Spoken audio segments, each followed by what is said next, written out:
నాకసలు మీడియా సంస్థలే లేవు, నేను ఒంటరి వాడిని ఒక్కడనే పోరాటం చేస్తున్నా అని జగన్మోహన్ రెడ్డి చెప్పుకున్నా. మీడియా మొత్తం కూడా జగన్మోహన్ రెడ్డి కొనేశాడు, నేను మాత్రమే ఒంటరిగా ఉన్నా అని చంద్రబాబు నాయుడు చెప్పుకున్నా. ఏ పార్టీలకి ఆ పార్టీలకి మీడియా హౌస్లు ఉన్నాయని చిన్నపిల్లలకు కూడా తెలుసు. అది ఒప్పుకునే సిగ్గు వీళ్ళకే ఉండదు. ఊడిగం చేయకూడదు, ఒక నాయకుడిది చీకకూడదు అనేటువంటి కామన్ సెన్స్ ఈ జర్నలిస్టులకు కూడా ఉండదు. కేవలం డబ్బు కోసం, జీతాలు చెల్లించుకోవడం కోసం, వీళ్ళ పబ్బం గడుపుకోవడం కోసం అబద్ధాలని వండి వారుస్తూ ఈ దేశంలో రాజకీయ నాయకుడి కంటే ఎక్కువ బాధ్యత ఉన్నవాడు ఎవడన్నా ఉంటాడు జర్నలిస్ట్. నా దృష్టిలో కాదు, అసలు నిజం అది. ఎందుకంటే మీకు ఒక జర్నలిస్ట్ అమ్ముడిపోయినప్పుడు నిజం బయటికి రాదు, అబద్ధం బయటకు వస్తుంది. జరుగుతుంది ఏంటో జనాలకు తెలియదు. సో అందరు జర్నలిస్టుని, అన్ని మీడియా హౌస్లని దేశవ్యాప్తంగా చూసుకుంటే ఎక్కువ మీడియా హౌస్లు అధికారంలో ఉన్నారు కాబట్టి మోడీ చేతిలో ఉన్నాయి. మిగతావి రాహుల్ గాంధీ చేతిలో ఉన్నాయి. రాహుల్ గాంధీ పిఎం అయి ఉంటే లాస్ట్ 3 టర్మ్స్లో ఆయన చేతిలో ఉండేవి, కొన్ని మోడీ చేతిలో ఉండేవి. సో ఓవరాల్గా అన్ని మీడియా హౌస్లు కూడా ఎవరో ఒకరికి అమ్ముడిపోయినాయి నేషనల్ వైడ్. ఇక లోకల్ వైడ్ చెప్పక్కర్లా. అధికారులు ఎవరుంటే వాళ్ళ సంకనాకడానికి ఎన్టీవీ, టీవీ9 ఎగబడుతూ ఉంటాయి, ఉత్సాహంగా ఉంటాయి. కానీ మీడియా ఎప్పుడూ ప్రతిపక్షమే. ఎవరు అధికారంలో ఉండి వాళ్ళకి ఆపోజిట్గా పనిచేసినటువంటి బాధ్యత, కన్స్ట్రక్టివ్ క్రిటిసిజం, కన్స్ట్రక్టివ్ ప్రతిపక్ష పాత్ర పోషించాల్సిన బాధ్యత మీడియాకు ఉంటుంది. కానీ అవన్నీ వదిలేసి ఎప్పుడు ఎవరు గెలిస్తే వాళ్ళ వెనకాల తిరగడానికి ఎన్టీవీ, టీవీ9 రెడీగా ఉంటాయి. జగన్మోహన్ రెడ్డి ఎటువైపు ఉన్న, ఓటమిలో ఉన్న గెలుపులో ఉన్న ఆయన వెంట ఉంటుంది సాక్షి, సిగ్గు వదిలేసి. చంద్రబాబు నాయుడు ఓటమిలో ఉన్న గెలుపులో ఉన్న ఆయన వెంట ఉంటాయి ఈనాడు, టీవీ5, ఏబిఎన్, సిగ్గు వదిలేసి. ఇట్లాంటి సిచ్యువేషన్స్లో సోషల్ మీడియా పరంగా చూసుకుంటే గ్రేట్ ఆంధ్ర అనేది కంప్లీట్ జగన్మోహన్ రెడ్డికి ఫేవర్ ఫస్ట్ నుంచి కూడా. ఆయన పార్టీ పెట్టడం ముందు నుంచి, రాజశేఖర రెడ్డి తర్వాత అప్పుడప్పుడే కొత్తగా వచ్చింది గ్రేట్ ఆంధ్ర. సో వెబ్సైట్స్లలో పొలిటికల్ వెబ్సైట్గా ఇంటర్నేషనల్ లెవెల్లో ఎస్పెషల్లీ ఎన్ఆర్ఐలు ఎక్కువగా చదివేటువంటి తెలుగు వెబ్సైట్ అని ఉంటే అది great Andhra, one of the top websites, top 1 అనే చెప్పుకోవచ్చు.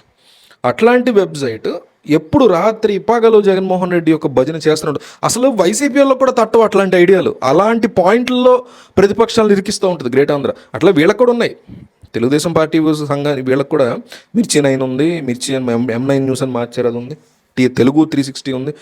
తెలుగుదేశం పార్టీకి బాగా ఊద్దా ఉంటారు వాళ్ళు.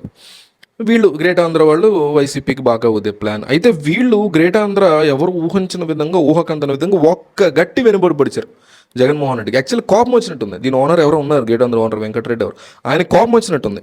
మొత్తానికి ఈ జగన్ చుట్టూ ఒక కోటరీ బిల్డ్ అయిపోయింది.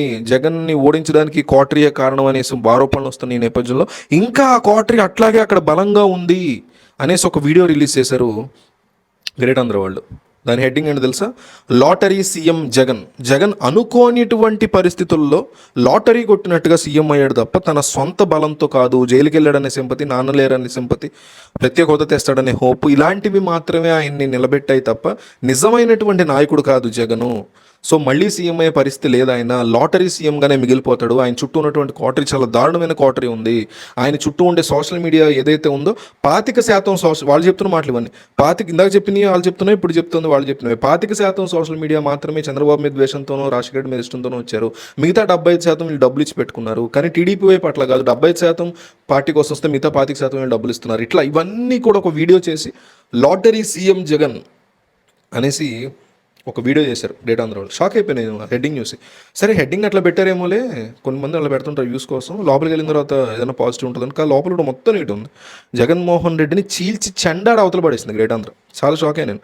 అంటే పేమెంట్ రాలేదో, ఈగో ప్రాబ్లం వచ్చిందో, కోటరీలో ఉన్నవాళ్ళు ఈ గ్రేట్ ఆంధ్ర బ్యాచ్ని అడ్డం పడుతున్నారో, అడ్డుకున్నారో, ఏం తెచ్చారో తెలీదు. అంటే ఇప్పుడే మీకు రియలైజేషన్ వచ్చింది, పాపం జగన్ ఇట్లాంటి వాడు, జగన్ని అడ్డుకోవాలని. ఇన్నాళ్ళు మరి ఏం చేశారు? ఇట్లాగే తెలుగుదేశం మీడియా కూడా ఎప్పుడో రియలైజేషన్ వస్తుంది. గతంలో వాళ్ళకే వచ్చింది, మళ్ళీ మామూలే.